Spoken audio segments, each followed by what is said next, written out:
Aba, aba, aba. Sana naman kaya kami dumako ni Mogi sa araw na ito. At parang ganito ang ambience sa palibot namin. Andito ba kami sa Riyadh Zoo? Parang hindi naman. Well, well, well, Tupperware, abangan.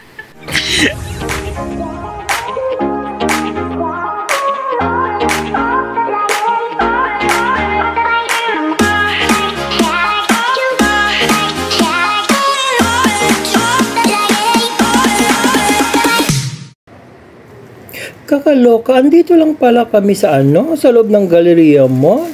At balak na naman palang magkape-kape na naman ng Mogi na ito. Credit card offer, right? When you need it, right? Do you have the credit card? So what size that one?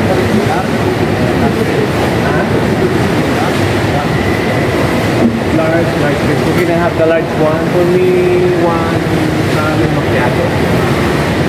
Caramel macchiato lang? Yeah. What the rice? What the rice?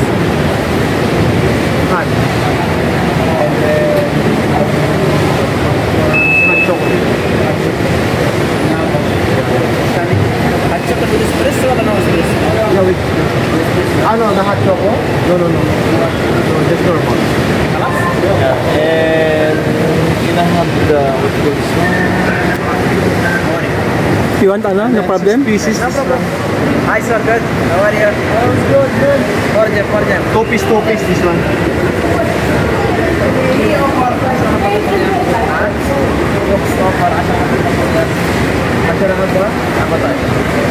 Okay. Mix, huh? Yeah. Chocolate. Mix or chocolate? No, the old fashioned and then chocolate glaze. 5.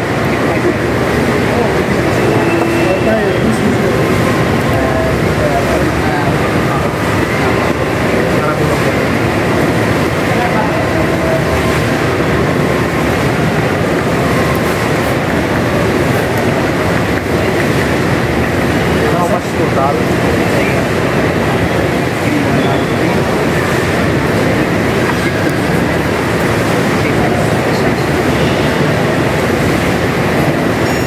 What is an offer, Mr. Food? Yeah. One coffee free. Number one.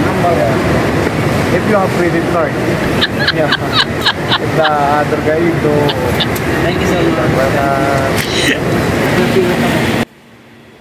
Nagtungki-tungki ako dito sa sa display area nila kasi naghahanap sana ako ng malafang na dessert. Kaso, puro na naman siyang matamis, kaya bawal na naman sa akin. Kaya wala na naman akong napili. Anyway, sabi ko na lang kay Mogi, tama na yon yung binili mong donut para at least naman kahit papano may partner tayo sa sa ating coffee. Ayan ang display corner ng kanilang mga ng mga mug, coffee granules. Baka balak niyong bumili kapag pumasyal kayo dito sa may Tim Hortons. Kaso may napansin ba kayo? For sure mayroon naman, di ba? Medyo may lang medyo may kamahalan lang ang kanilang mug. Hindi gaya sa kanilang competitor. Kapag bumili ka ng kafe, kasama na yung mug. At syempre, hindi ko naman pwede banggitin kasi nga, di ba, bawal. So, ito na nga guys, yung episode ng vlog na ito, meron akong dalawang special guest. Kasi kung naalala nyo nga yung last time na meron akong guest noon sa dalawa sa Canada, aba, nainggit din itong dalawa at gusto din daw nila mag-guest. Kaya ayan abangan nyo sa continuation ng vlog na ito. So ito na nga, bala ko nang higupin itong aking hot choco at nagulat ako, oh my gosh, ang init. Hindi ko siya natusipit, nakakaloka, diba? So ito na nga guys, sa episode ng aking vlog na ito ay meron akong dalawang special guest. Ang unang special appearance ay taga Ontario, Canada. Nakasama namin dati dito na nag-work siya sa Buffalo Wild Wings. At itago na lang natin siya sa pangalang Bernard. At ang ikalawang guest ko naman ay taga Winnipeg, Manitoba, Canada na nag-work din dito sa Burger King branch namin. At itago lang natin siya sa pangalang Sir Willie, kaya abangan.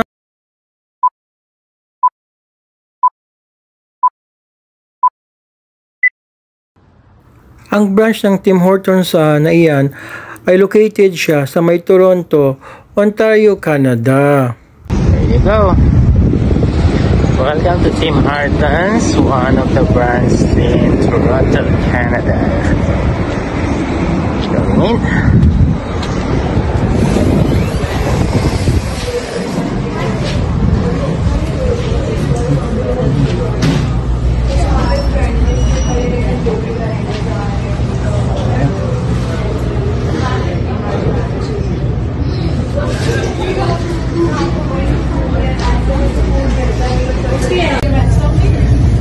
Hello Sir Nick, hello Sir Mike, lahat ng mga FD, lalong-lalo na sa Bidabs family.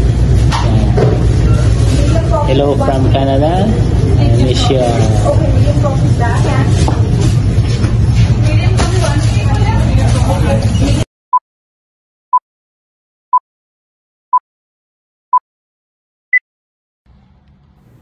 Ayan yung branch ng Tim Hortons na located siya sa may St. James, Winnipeg, Manitoba, Canada.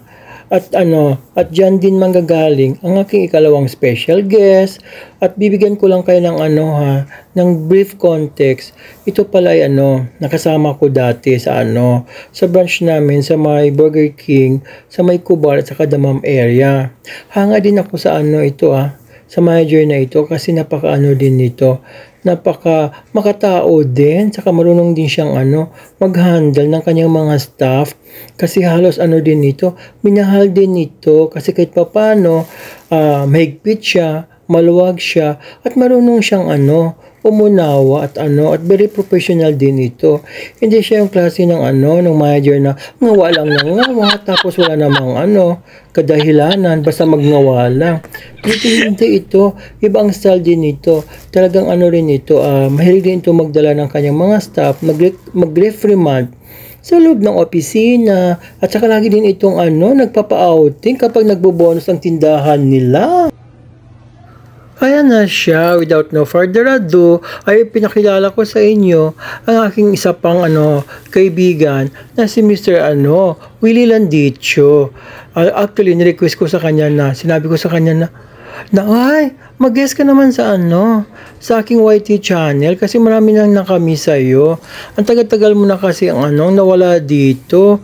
Alam ko na masaya ka na at masarap ng buhay mo dyan sa may Winnipeg, Manitoba, Canada. Kaya lang syempre sabi ko, ang tagal mo rin nag-work kasi dito, kaya na-miss ka na din ng mga kasama natin dito. Ito na naman, ulit na lang sinasabi ko.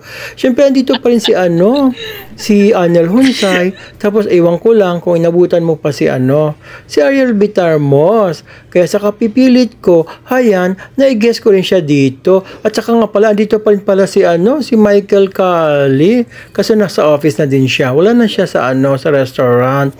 Tapos sabi niya sa akin, sige, payag akong mag-guest sa YT channel mo, pero ikaw nang bahalang mag-voice over kasi alam mo naman, shy ako, hindi ako marunong magsalita-salita dyan sa sa vlog mo na iyan, sabi niya sa akin.